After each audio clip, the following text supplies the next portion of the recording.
Assalamualaikum warahmatullahi wabarakatuh. Kembali lagi bersama saya Rahma Mita Hidayah, NIM 1914080011 dari kelas Tadris IPA Fisika A. Tugas ini merupakan tugas yang ketiga dari mata kuliah Metodologi Penelitian 1 dengan dosen pengampu Ibu Dr. Miliasari SPD MSI, Fakultas Tarbiyah dan Keguruan UIN Imam Bonjol Padang.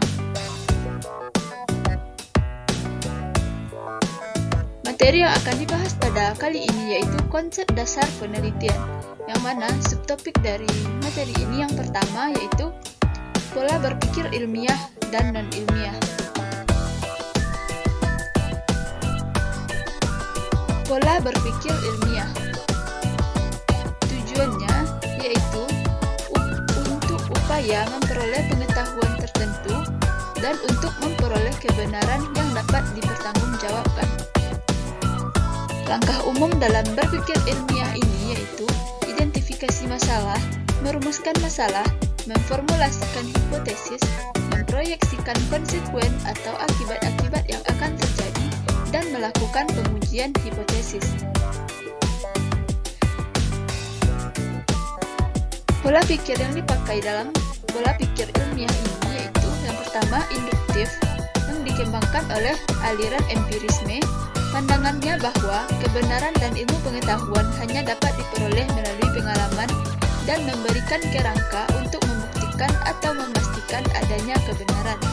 Yang kedua, deduktif, yang digunakan oleh penganut aliran rasionalisme yang pendapatnya bahwa ide kebenaran sesungguhnya sudah ada dan memberikan kerangka dalam berpikir logis.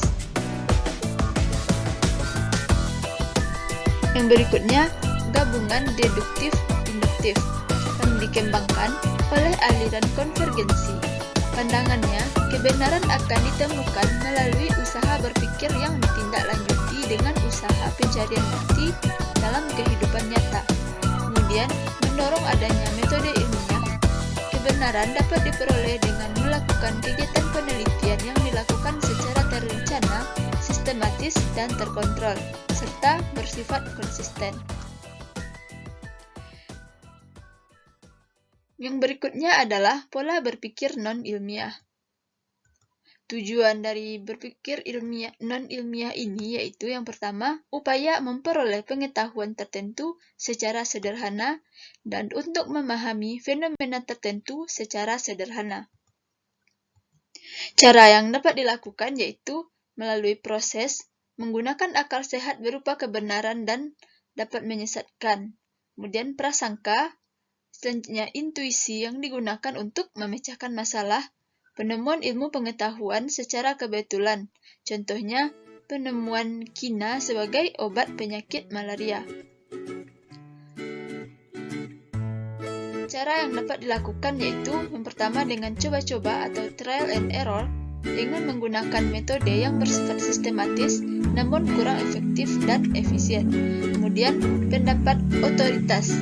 Kriteria seseorang yang mempunyai otoritas ini yaitu yang pertama, individu yang dikenal sebagai anggota, kemudian dari profesi tertentu dalam kewenangan yang dipersoalkan. Individu yang dimaksud dapat diidentifikasi dengan jelas dan yang menilai otoritas adalah kehidupan dalam masyarakat atau selama kehidupan otoritas itu tidak bias. Kemudian cara selanjutnya pikiran kritis dan pengalaman. Materi berikutnya, hakikat, tujuan, dan fungsi penelitian pendidikan. Hakikat dari penelitian pendidikan ini, penelitian dalam bahasa Inggris, research, berarti re atau kembali, dan to search, mencari. Maka dapat disimpulkan penelitian secara bahasa, yaitu mencari kembali suatu pengetahuan. Secara umum, penelitian merupakan suatu penyelidikan terorganisasi untuk menentukan sesuatu. Penelitian atau research ini merupakan salah satu cara untuk menyelesaikan suatu masalah atau mencari jawaban dari persoalan yang dihadapi secara ilmiah menggunakan cara berpikir reflektif, berpikir keilmuan dengan prosedur yang sesuai dengan tujuan dan sifat penyelidikan. Tujuan penelitian pendidikan.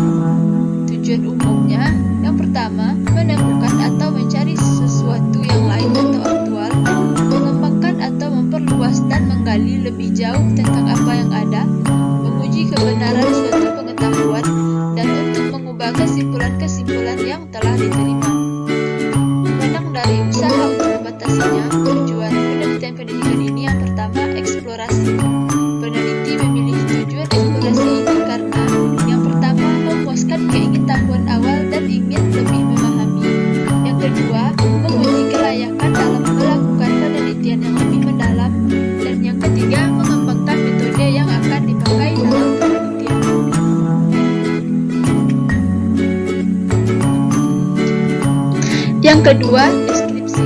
Penelitian deskriptif berkaitan dengan pengajian fenomena lebih rinci atau membedakan dengan fenomena lainnya.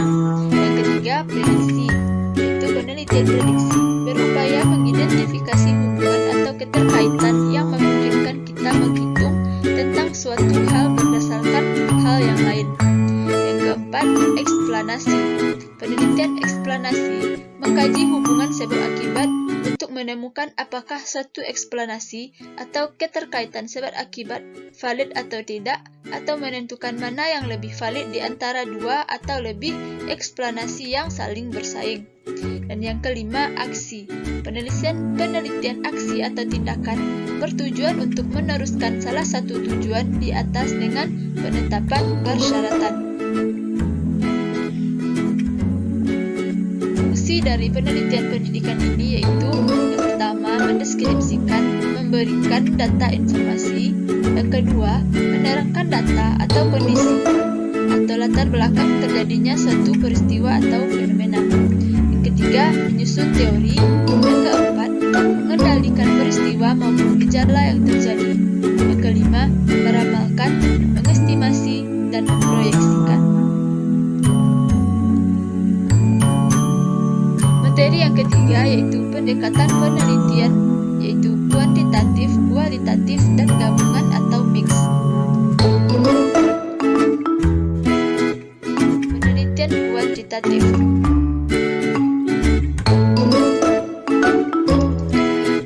Penelitian kuantitatif ini merupakan paradigma positivis dalam mengembangkan ilmu pengetahuan yang didasari oleh falsafah positivisme, yaitu ilmu yang dibangun dari empiris, teramati dan terukur, menggunakan logika, matematika, dan membuat generalisasi.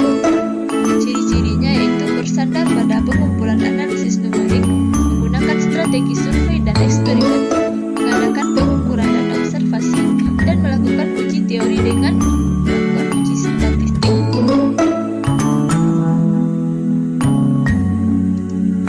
Dari segi tujuan, penelitian kuantitatif biasanya dipakai untuk menguji suatu teori, menyajikan suatu fakta atau mendeskripsikan statistik, menemukan hubungan antar variabel, dan pula yang bersifat mengembangkan konsep, mengembangkan pemahaman atau mendeskripsikan pengetahuan. Dari segi metode, penelitian kuantitatif umumnya menekankan pada eksperimentasi, deskripsi, survei, serta menemukan korelasional. Penelitian kualitatif cenderung menekankan pada observasi dokumentasi atau melakukan partisipasi atau meneliti objek menyeluruh dan terus-menerus. Berikut penelitian kualitatif memperlandaskan fenomenologi dan paradigma konstruktivisme dalam mengembangkan ilmu pengetahuan. Penelitian kualitatif ini lebih menekankan analisisnya pada proses penyimpulan deduktif dan induktif, serta pada analisis terhadap dinamika hubungan antara fenomena yang diamati dengan menggunakan logika ilmiah. Karakteristik dari pendekatan kualitatif ini yaitu menggunakan latar ilmiah, manusia sebagai instrumen utama, menggunakan metode pengamatan, wawancara atau studi dokumen untuk menjaring data, menganalisis data secara induktif, menyusun teori dari bawah ke atas, dan menganalisis data secara deskriptif. Kemudian, mementingkan proses daripada hasil, mengatasi masalah berdasarkan fokus, menggunakan kriteria tersendiri untuk memvalidasi data, menggunakan desain sementara, dan hasil penelitian dirundingkan dan disepakati bersama untuk dijadikan sumber data. Yang selanjutnya, penelitian gabungan atau mix. Menurut Kurzweil dan Clark, penelitian campuran atau mixed method research merupakan desain penelitian dengan asumsi filosofis di samping sebagai metode inquiry. Penelitian campuran merupakan pendekatan baru dalam penelitian, yang meskipun beberapa peneliti menyatakan bahwa metode penelitian ini bukanlah merupakan pendekatan baru dalam penelitian. Hal ini disebabkan banyak peneliti yang telah melakukan sekumpulan data kuantitatif dan kualitatif secara bersama-sama dalam satu penelitian yang sama.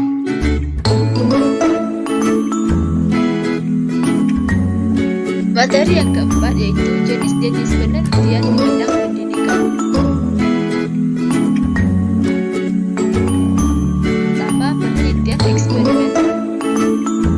Penelitian eksperimen ini dilakukan untuk mengetahui pengaruh suatu tindakan atau perlakuan tertentu yang sengaja dilakukan dalam situasi tertentu. Kemudian menekankan pada manipulasi suatu stimulus atau kondisi pengalaman mental dan mengamati perubahan atau pengaruh atas perlakuan tadi. Yang ketiga, peneliti juga wajib menjaga atau mengontrol dengan teliti terhadap masukannya, mengatur masuknya pengaruh faktor lain. Dan yang keempat, penelitian ini dilakukan di laboratorium pada tahap penelitian dasar.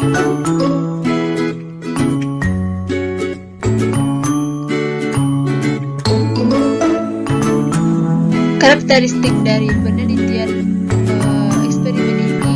Yang pertama, peneliti melakukan perlakuan tertentu atau treatment kepada sekelompok orang atau subjek penelitiannya. Kedua, peneliti mengamati perubahan atau pengaruh yang terjadi akibat suatu perlakuan secara sistematik. Yang ketiga, peneliti juga melakukan kontrol terhadap segala sesuatu yang dapat mempengaruhi eksperimen. Yang kedua yaitu penelitian kualitatif. Karakteristik penelitian ini yang pertama, deskripsi yang mendetail, cuplikan dari dokumen, seperti dokumen laporan, arsip, dan sejarahnya. Yang ketiga, deskripsi yang mendetail tentang sikap dan tingkah laku seseorang. Indikator penelitian ini menggunakan natural setting, peneliti sebagai instrumen penelitian. Teknik yang digunakan adalah pengamatan, interview, analisis dokumen atau analisis wacana. Cenderung menganalisis data secara deduktif, melakukan triangulasi, dan rancangan bersifat umum dan fleksibel. Berikutnya, penelitian kuantitatif. Karakteristiknya menggunakan rancangan terstruktur, formal, dan spesifik, dan memiliki rancangan operasional yang mendetail. Data yang dikumpulkan bersifat kuantitatif. Penelitian ini bersifat momentum atau menggunakan selang waktu tertentu. Analisis data menggunakan statistik, menekankan pada produk daripada proses, dan sampel penelitian yang digunakan sangat luas, random, akurat, dan representatif. Analisis data dilakukan secara deduktif. Penelitian ini juga merupakan penelitian yang memandang tingkah laku manusia, dapat diramal dan objektif serta dapat diukur. Berikutnya penelitian pengembangan atau R&D. R&D adalah penelitian yang memiliki tujuan akhir menghasilkan suatu produk tertentu yang handal karena melewati berbagai proses pengajian terus-menerus. Tujuannya yaitu yang pertama, menjawab kebutuhan di lapangan, sehingga tahap awal yang dilakukan adalah melakukan analisis kebutuhan melalui survei lapangan atau kepustakaan, dan yang kedua, mengembangkan produk. Penelitian selanjutnya, penelitian tindakan kelas atau PTK. PTK ini adalah rangkaian kegiatan yang didahului dengan kesadaran peneliti akan adanya permasalahan yang terjadi dalam proses pembelajaran. Karakteristiknya, masalah pembelajaran yang menjadi bahan kajian adalah masalah yang terjadi di dalam kelas dan nyata. Yang kedua, refleksi menjadi dasar melakukan siklus selanjutnya. Yang ketiga, peneliti melakukan tindakan dan perbaikan terakhir hasil refleksi ini. Dan yang keempat, situasi nyata yang dilakukan dalam proses pembelajaran sehari-hari. Materi yang kelima, komponen proposal dari penelitian. Penelitian eksperimen. Bagian awalnya, halaman judul, lembar persetujuan, halaman pernyataan keaslian karya, lembar pernyataan persetujuan publikasi ilmiah untuk kepentingan akademis, halaman persembahan, abstrak, kata pengantar, daftar isi, daftar tabel, daftar gambar, daftar lampiran.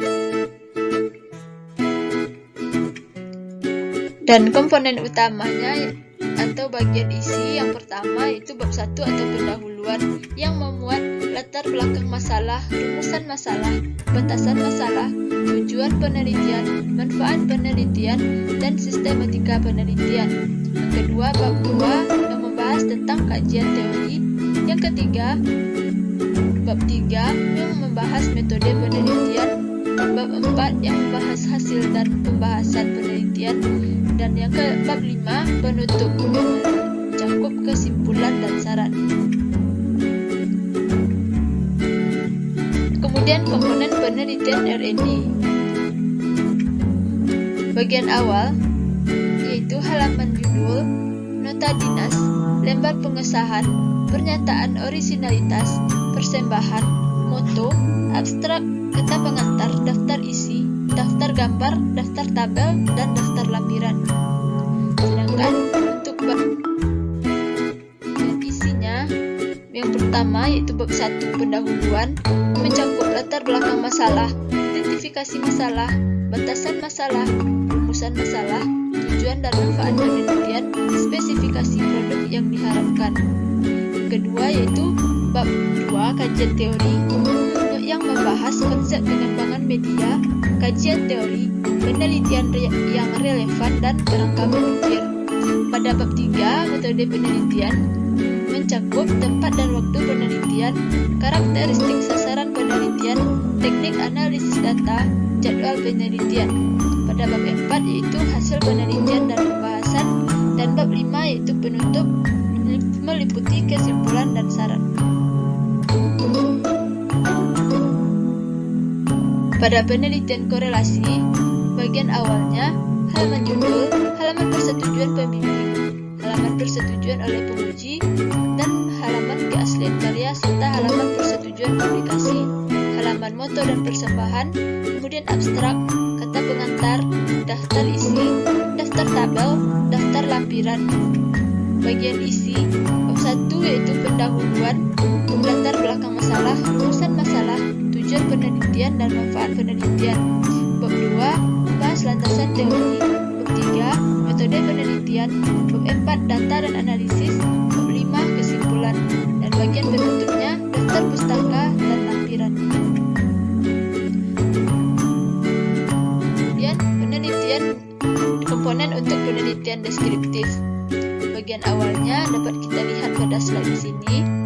Kemudian bagian isi membahas bab 1 pendahuluan, bab 2 landasan teori, bab 3 metode penelitian, bab 4 hasil penelitian dan pembahasan, dan bab 5 penutup. Bagian penutupnya daftar pustaka, lampiran, daftar riwayat hidup. Untuk komponen PTK, bagian awalnya dapat dilihat pada slide. Bagian isinya membahas bab 1 pendahuluan, bab 2 landasan teori, bab 3 metode penelitian, bab 4 hasil penelitian dan pembahasan, dan bab 5 kesimpulan dan saran. Dan pada bagian penutup itu menjabarkan daftar pustaka, lampiran, dan daftar riwayat hidup. Untuk penelitian gabungan atau mix, bagian awalnya dapat dilihat ada beberapa poin.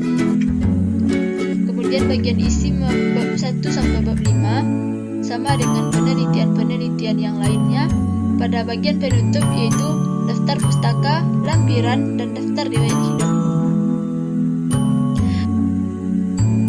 Untuk penelitian kepustakaan, bagian awalnya halaman judul, lembar persetujuan, lembar pengesahan, moto, abstrak, kata pengantar, daftar isi, dan daftar tabel. Bagian isi membahas bab 1 atau pendahuluan, bab 2 landasan teori, bab 3 metode penelitian, bab 4 hasil penelitian dan pembahasan, dan bab 5 kesimpulan dan saran. Serta bagian penutup yaitu daftar pustaka dan lampiran. Dari yang keenam, tahapan dari berbagai jenis penelitian pendidikan.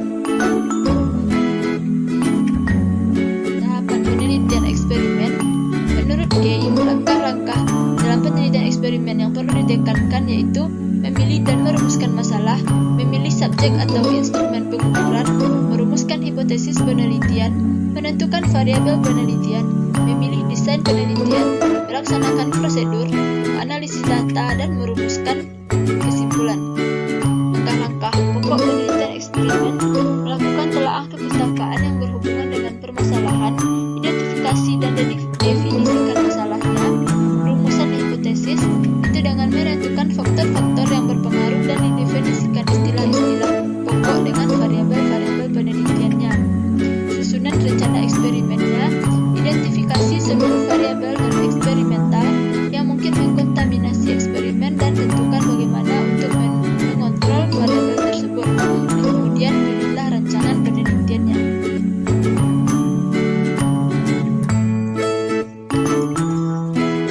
Kemudian pilih sampel dari subjek yang representatif bagi populasi.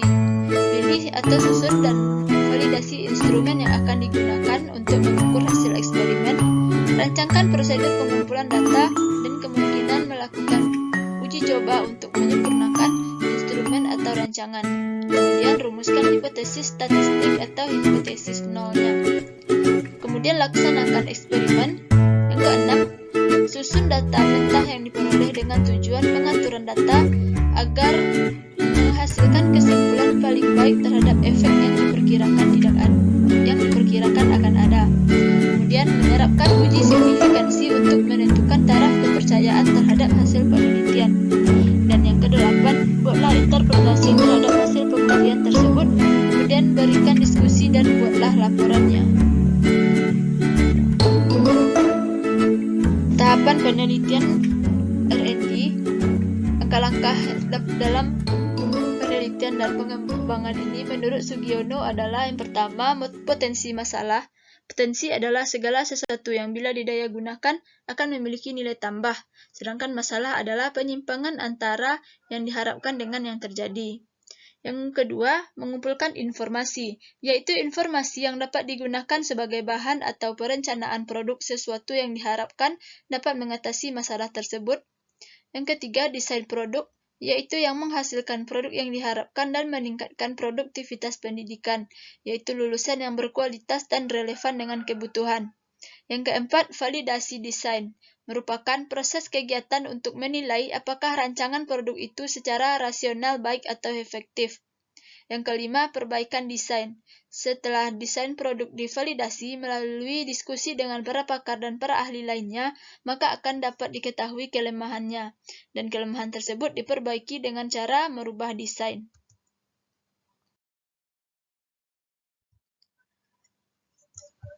Uji coba produk yang dilakukan dengan tujuan untuk mendapatkan informasi apakah produk baru tersebut efektif dan efisien. Yang ketujuh, revisi produk. Apabila dalam pengujian produk didapat hasil yang kurang memuaskan, maka dapat direvisi lagi, dan setelah direvisi, maka perlu diuji cobakan lagi. Uji coba pemakaian ini dilakukan setelah uji coba terhadap produk berhasil, maka selanjutnya produk akan diterapkan dalam lingkungan yang lebih luas.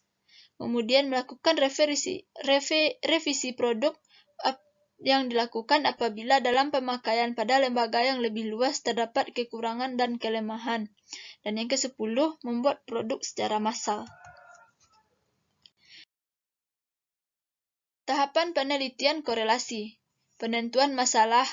Mencari sumber teori, yaitu untuk memperoleh landasan teori, kerangka berpikir, dan penentuan dugaan sementara, sehingga peneliti dapat mengerti, mengalokasikan, mengorganisasikan, dan menggunakan variasi pustaka dalam bidangnya. Yang ketiga, menentukan metodologi penelitian, menentukan subjek penelitian yang akan dipilih, dan menentukan cara pengolahan datanya. Yang keempat, pengumpulan data, yang digunakan untuk mengukur dan mengumpulkan data masing-masing variabel, seperti angket, tes, pedoman interview, dan pedoman observasi, yang tentunya disesuaikan dengan kebutuhan.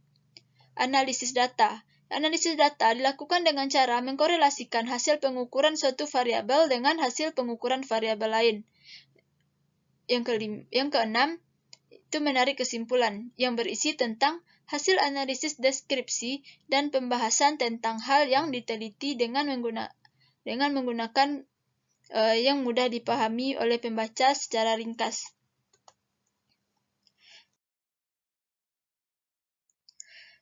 Yang berikutnya tahapan penelitian deskriptif, yaitu mengidentifikasi adanya permasalahan, membatasi dan merumuskan permasalahan secara jelas, menentukan tujuan dan manfaat penelitian, melakukan studi pustaka yang berkaitan dengan permasalahan, menentukan kerangka berpikir dan pertanyaan penelitian atau hipotesis penelitian, mendesain metode penelitian yang hendak digunakan, termasuk menentukan populasi, sampel, teknik sampling, instrumen, pengumpulan data, dan menganalisis data.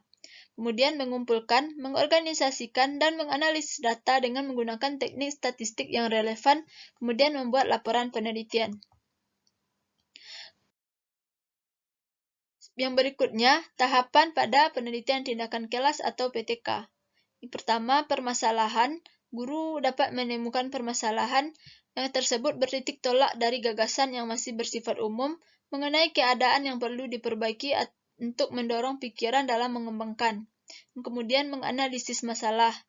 Kemudian perumusan masalah yang bertujuan untuk menetapkan tindakan perbaikan yang perlu dilakukan. Jenis data yang diperlukan dikumpulkan termasuk prosedur pengumpulan data serta cara menginterpretasikannya. Yang kemudian formulasi solusi, yaitu perbaikan yang akan ditempuh dan dirumuskan dalam bentuk hipotesis tindakan. Yang kelima, persiapan pelaksanaan seperti menentukan jadwal dan materi pelajaran, membuat perangkat dan skenario pembelajaran, mempersiapkan fasilitas dan sarana pendukung, mempersiapkan cara merekam dan menganalisis mengenai proses dan hasil tindakan perbaikan, melakukan simulasi pelaksanaan seperti observasi, analisis data, refleksi. Apabila belum selesai, maka akan diulang dari tahap alternatif pemecahan masalah.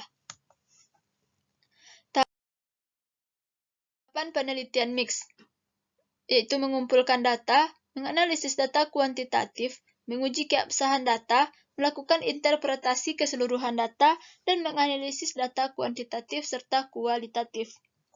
Berikutnya, tahapan penelitian kepustakaan, yaitu yang pertama pemilihan topik, eksplorasi informasi, menentukan fokus penelitian, pengumpulan sumber data, persiapan penyajian data, dan penyusunan laporan.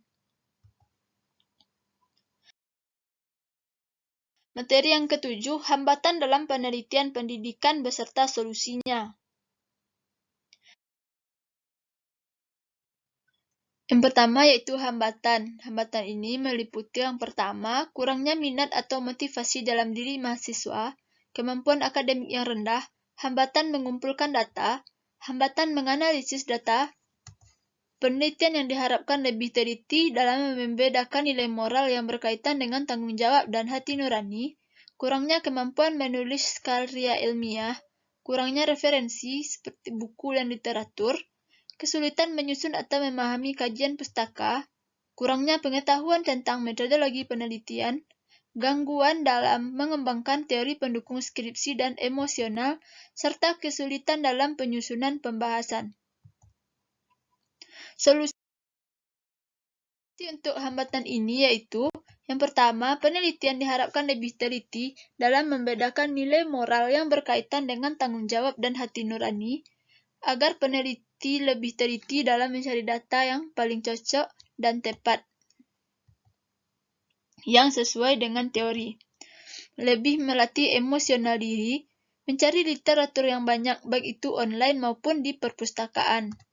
Lebih banyak bertanya kepada dosen pembimbing, mengikuti seminar-seminar tentang karya ilmiah, lebih banyak belajar dan membaca, dan memahami diri sendiri, bercermin pada orang lain untuk menumbuhkan semangat. Mungkin itulah materi yang ketiga ini. Semoga video ini dapat bermanfaat bagi kita semua. Terima kasih. Wassalamualaikum warahmatullahi wabarakatuh.